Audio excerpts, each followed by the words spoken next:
trouve qu'il y a une meilleure ambiance maintenant, même au niveau poussin, moins de mortalité, meilleure ambiance, une litière contient plus longtemps. Et c'est très intéressant. Il aurait presque fallu le faire avant. Bonjour les agris. Aujourd'hui je suis à Fillet-sur-Sarthe pour rencontrer Jason Briffaut.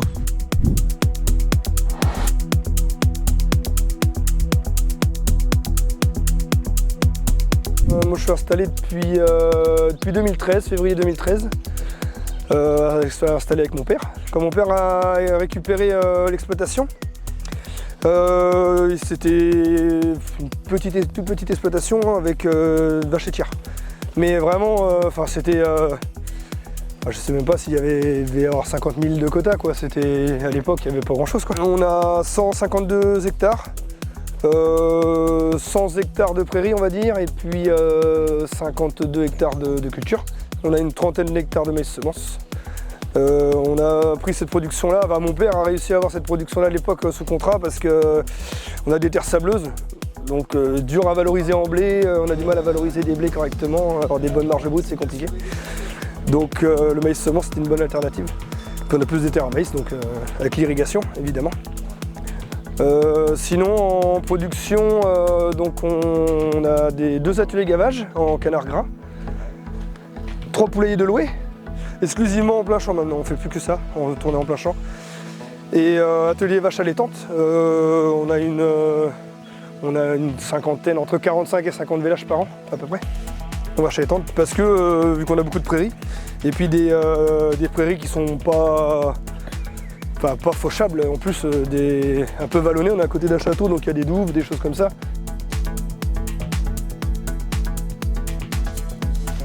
La méta, depuis le moteur est en route depuis le 2 août 2021. Aujourd'hui on est à 195 kW de production en cogénération et on passe à 250 là cette année là, en 2024.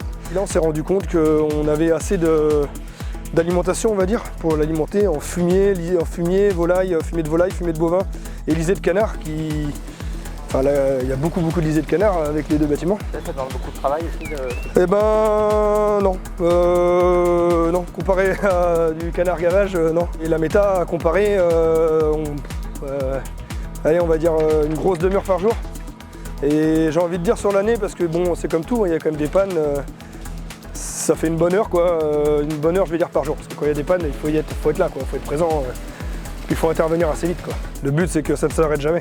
Là grâce à la méta, on n'a pas le chauffage gratuit entre guillemets, mais on a du chauffage vu qu'on est en cogénération. On a installé des aérothermes qui soufflent à 360 degrés, 2 aérothermes dans chaque bâtiment. Et ça permet, on ne met plus du tout de gaz, il n'y a plus aucun radiant dans les bâtiments, donc plus de CO2, l'humidité, donc plus d'humidité non plus. Une litière qui est plus sèche, on les tient plus longtemps. Et on démarre nos poussins sur le bâtiment en plein, alors qu'avant souvent on coupait par la moitié. Donc on démarre en plein, je trouve qu'il y a une meilleure ambiance maintenant, même au niveau poussin, moins de mortalité, meilleure ambiance, une litière contient plus longtemps. Et c'est très intéressant. Il aurait presque fallu le faire avant pour le faire. On chauffe une maison, ça marche super bien aussi, même vraiment très bien.